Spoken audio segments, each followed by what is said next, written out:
مسلمانوں میں ایک طریقہ چلا ہوا ہے میلاد النبی کا. میلاد النبی کیا ہے؟ میلاد النبی ہے ربیع الاول کا مہینہ ہونا چاہیے اور کوئی مہینہ نہیں. ربیع الاول کے مہینے کی کوئی سی تاریخ ہونی چاہیے اور 12 ربیع الاول ہو تو واہ واہ واہ واہ. پھر اس تاریخ میں مسلمان مرد اور عورتیں اکٹھا ہوں گے اور اس مجمع میں روشنیاں ہوں گی، مٹھائیاں ہوں گی، کھانا ہوگا، یہ ہوگا وہ ہوگا. اور پھر اس میں ایک کتاب ہوگی، مولود شریف کے نام سے ایک کتاب ہوگی. اس کتاب میں حضور اکرم صلی اللہ تعالی علیہ وسلم کی ولادت مبارکہ، حضور کی پیدائش کا بیان ہوگا اور اس میں سب جھوٹی اور موضوع روایتیں ہوں گی اور وہ ساری مولود شریف پڑھی جائے گی اور اس کو بہت بڑا ثواب کا کام سمجھا جائے گا. اور پھر وہ مولود شریف پڑھ کر کے پھر وہ کھانے پر سب دم ہوگا، فاتحہ پڑھا جائے گا، پھر وہ سارا کھانا کھائیں گے اور پھر منتشر ہو جائیں گے اور یہ بہت بڑی عبادت اسے اور ثواب کا کام سمجھا جائے گا. اس کا نام ہے مولود شریف، مولود مروجہ. یہ مولود مروجہ جو آج مسلمانوں کے درمیان میں ہے، اس کی نہ تو یہ حضور کے سلف میں تھی اور نہ اس کی کوئی اصل پائی جاتی. اور یہ مولود کا طریقہ شروع ہوا ہے 5th سینچری میں، 5ویں صدی میں. اربل کا ایک بادشاہ تھا، اس کا نام صلاح الدین تھا. اربل یہ ادھر عراق کی طرف کہیں ہے. اربل کا ایک بادشاہ تھا جس کا نام صلاح الدین تھا اور اس نے یہ مولود شریف کا طریقہ شروع کیا ہے اور اس وقت سے لے کر آج تک دنیا میں چلا آ رہا ہے. اور یہ جو 3 دور ہیں سلف کے، صحابہ، تابعین اور تبع تابعین، ان 3 دوروں میں کبھی اس انداز سے مولود شریف حضور کی ولادت کا بیان نہیں کیا گیا اور اس کی کوئی اصل بھی نہیں. اس کی کوئی اصل نہیں ہے. اس کی دلیل بتاؤں میں؟ دیکھو 2 باتیں متعین ہیں کہ آقائے دو جہاں تاجدار مدینہ حضرت محمد مصطفیٰ صلی اللہ تعالی علیہ وسلم کی ولادت اور وفات دونوں ربیع الاول میں ہوئی. یہ طے ہے ربیع الاول میں ہوئی. یہ بھی طے ہے کہ حضور کی وفات پیر کے دن ہوئی. پیر کے دن صبح 8:30 بجے حضور کی وفات ہوئی اور وہ دن پورا گزر گیا. پھر اس کے بعد رات آئی، اس کے بعد اگلا دن آیا منگل، وہ منگل کا پورا دن گزر گیا اور پھر منگل اور بدھ کے بیچ کی رات میں آدھی رات کے قریب حضور کو دفن کیا گیا. اتنا وقت کیوں لگا؟ خلافت کا مسئلہ طے ہونے میں تھا اور کئی مسئلے اختلافی آ گئے تھے، وہ مسئلہ سارے طے کرنے تھے. سب سے پہلا مسئلہ تو یہ اختلافی آ گیا تھا کہ حضور کو کہاں دفن کیا جائے. بعض صحابہ کی رائے تھی کہ حضور کا وطن مکہ ہے، جنازہ مکہ لے چلو. بعض صحابہ کی رائے تھی کہ نبیوں کی زمین بیت المقدس ہے، حضور کا جنازہ وہاں لے چلو. بعض صحابہ کی رائے تھی کہ نہیں، حضور ہجرت کر کے مدینہ میں آئے لہذا مدینہ میں دفن ہونے چاہیے. یہ صحابہ کے درمیان میں اختلاف ہو گیا تھا.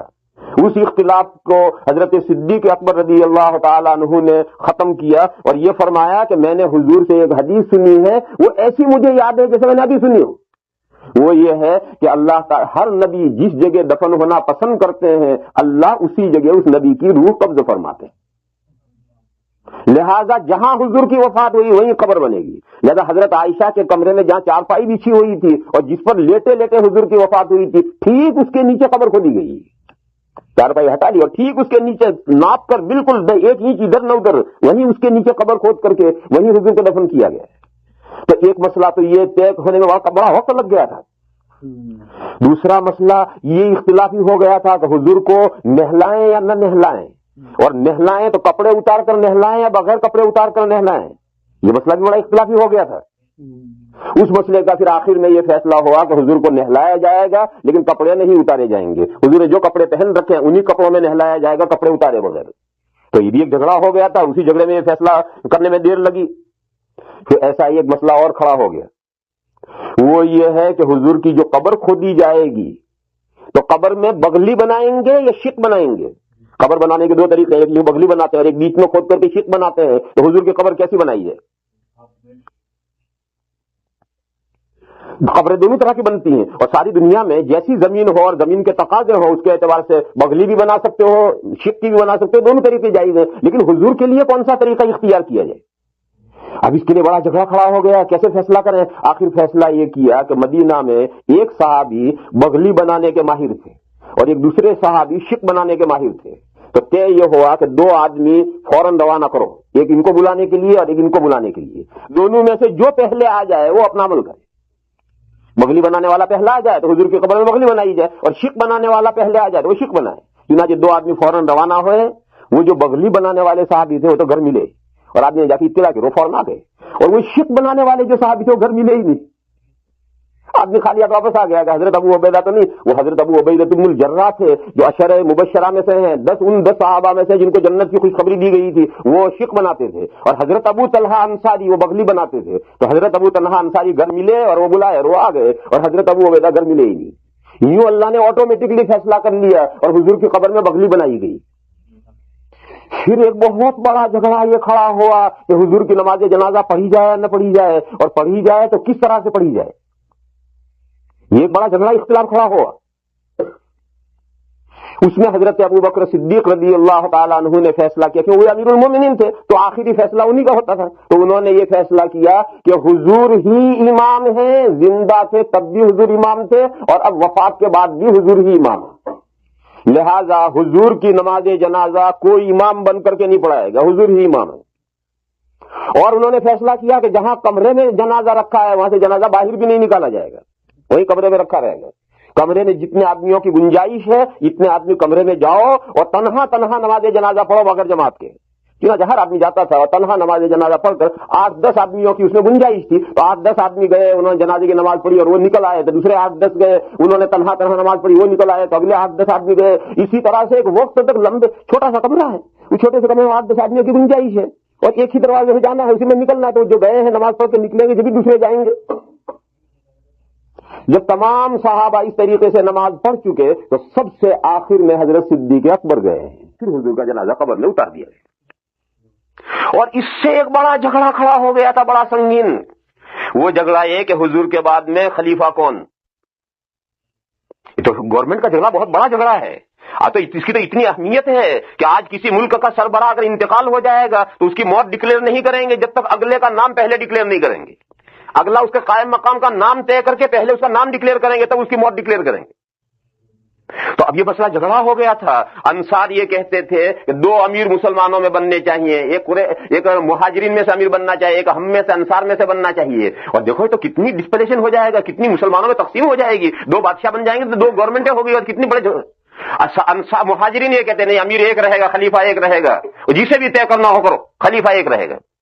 پھر اس کے لیے میٹنگ ہوئی اور میٹنگ میں لمبے چوڑے ہوئے اور پھر اس میٹنگ میں فیصلہ ہو کر حضرت صدیق اکبر خلیفہ بنائے گئے۔ تو اتنے بڑے اہم مسائل تھے جو سارے الجھ گئے تھے۔ اس کی وجہ سے پیر کی صبح 8:30-9 بجے حضور کا انتقال ہوا، پھر یہ پیر کا دن گزرا، پھر اگلی پوری رات گزری، پھر منگل کا پورا دن گزرا، اور منگل اور بدھ کے بیچ کی رات میں تقریباً آدھی رات کو حضور کو جنازہ دفن کیا گیا ہے، اور اتنا وقت لگنے کے اسباب یہ سب پیش آئے تھے۔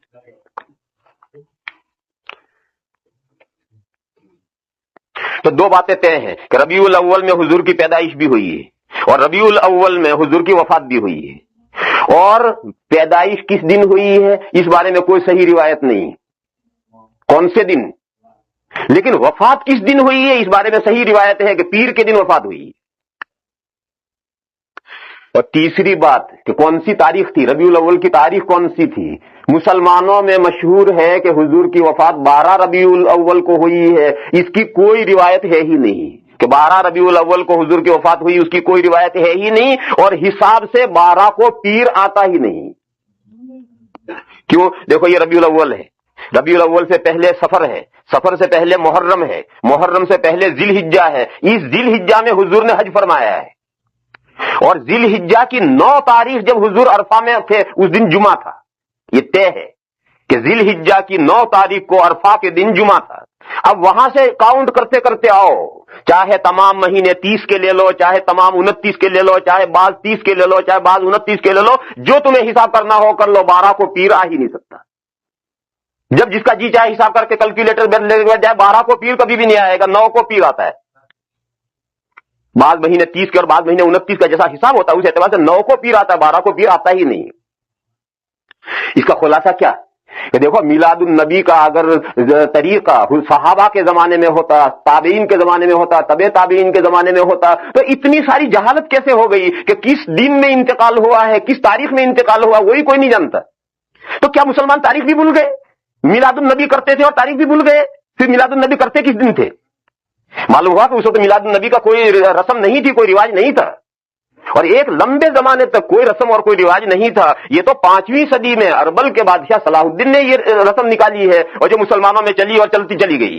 لہذا یہ جو میلاد مروجہ ہے یہ نہ حضور کے زمانے میں تھی، نہ سلف کے زمانے میں تھی، نہ اس کی کوئی اصل تھی. ہاں رکو، ایک بات سمجھو.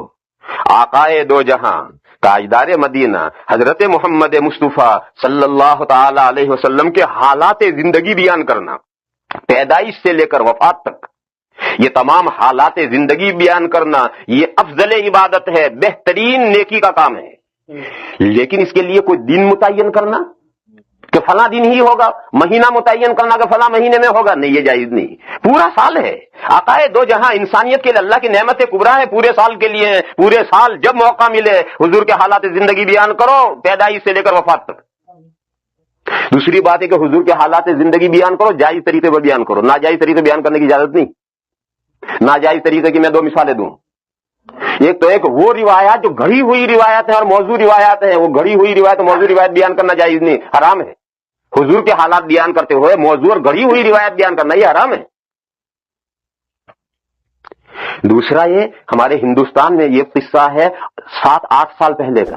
ہندوستان میں امروہہ ایک قصبہ ہے، اس امروہہ میں کم بختوں نے حضور کی پیدائش کا میلاد میں ڈرامہ بنایا، اور ایک عورت حضور کی ماں بنی اور اس کو بچہ پیدا ہوتا ہے ڈرامے جلسے میں دکھایا ہے، جیسے بچہ پیدا ہو رہا ہے، ایک بچہ لا کر بچہ پیدا کر کے دکھایا کہ دیکھو یہ حضور دنیا میں آئے. اور جب وہ بچہ پیدا ہوا تو سارا مجمع کھڑا ہو کر اللہم صلی علی محمد، اللہم صلی علی محمد. لوگوں نے کہا یہ سب کافر ہو گئے جنہوں نے یہ ڈرامہ کیا ہے.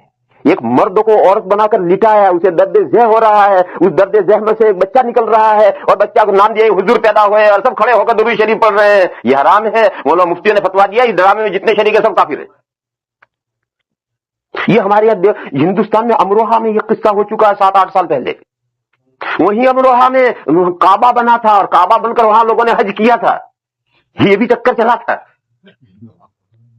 تو میرے بھائیوں ایسی روایت جو موضوع ہے اور گھڑی ہوئی ہے وہ حضور کے حالات میں بیان نہیں کر سکتے، وہ حرام ہے. صحیح روایت بیان کرو، پھر بیان کرنے کے جائز طریقے میں بیان کرو. یہ ڈرامہ بازی میلاد النبی میں نہیں ہو سکتی. اور حضور کے حالات زندگی پیدائش سے لے کر وفات تک پورے سال پر جب موقع ملے بیان کرو، اس سے بڑی کوئی بہترین عبادت نہیں ہے. مسلمان اپنے پیغمبر کو پہچانیں گے جبھی تو وہ دین سے جڑیں گے، اور اپنے پیغمبر کو پہچانیں گے نہیں دین سے کیا جڑیں گے.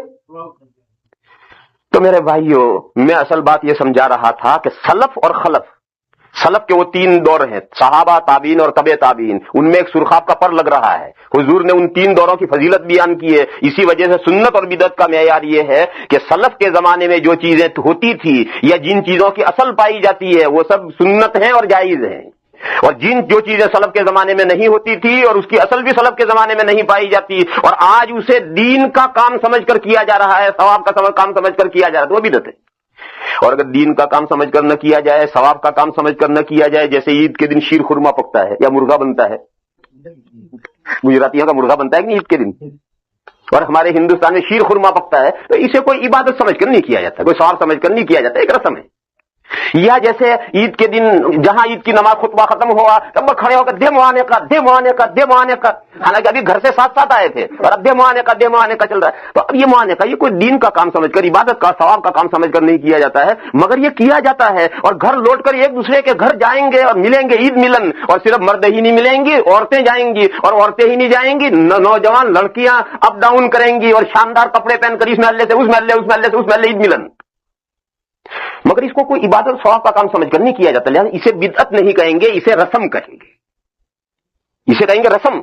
اور جسے ثواب کا کام سمجھ کر کیا جائے وہ ہے بدعت. اور ممنوع دونوں چیزیں ہیں، رسمیں بھی ممنوع ہیں، بدعتیں بھی ممنوع ہیں. بدعت تو ممنوع ہونی ہی چاہیے کہ جو چیز دین میں نہیں ہے اس دین کے اندر یہ اضافہ کرنا، ایجاد بندہ، یہ تو ممنوع ہونا ہی چاہیے. رسم کیوں ممنوع ہے میرے بھائیوں؟ یہ رسمیں بڑھتی بڑھتی یہ گلے کا توق بن جاتی ہیں، پیر کی اور ہاتھوں کی بیڑیاں بن جاتی ہیں. پھر لوگ اتنے پریشان ہو جاتے ہیں کہ کہیں سے قرض لیں گے، مریں گے، ماریں گے، مگر رسمیں ادا کرنی پڑیں گی. اس لیے یہ گلے کے توق ہیں، ہاتھوں پیروں کی بیڑیاں ہیں، اسلام نے ان رسموں میں پھنسنے کی بھی اجازت نہیں دی ہے۔ تو میں اصل بات تو یہ کہہ رہا تھا کہ جو ان اللہ یامر بالعدل والی جو آیت کریمہ ہے، یہ سلف کے زمانے سے خطبوں میں آخر میں یہ پڑھی جاتی ہے اور انہی پر خطبے ختم کیے جاتے ہیں۔ تو آخر پورے قرآن کریم کی کوئی آیت نہیں ہے، سلف نے یہ آیت کیوں تجویز کی ہے؟ اگر اس آیت میں کوئی خوبی ہے جبھی تو خوبی یہی ہے، یہ تعلیمات اسلام کی جامع ہے۔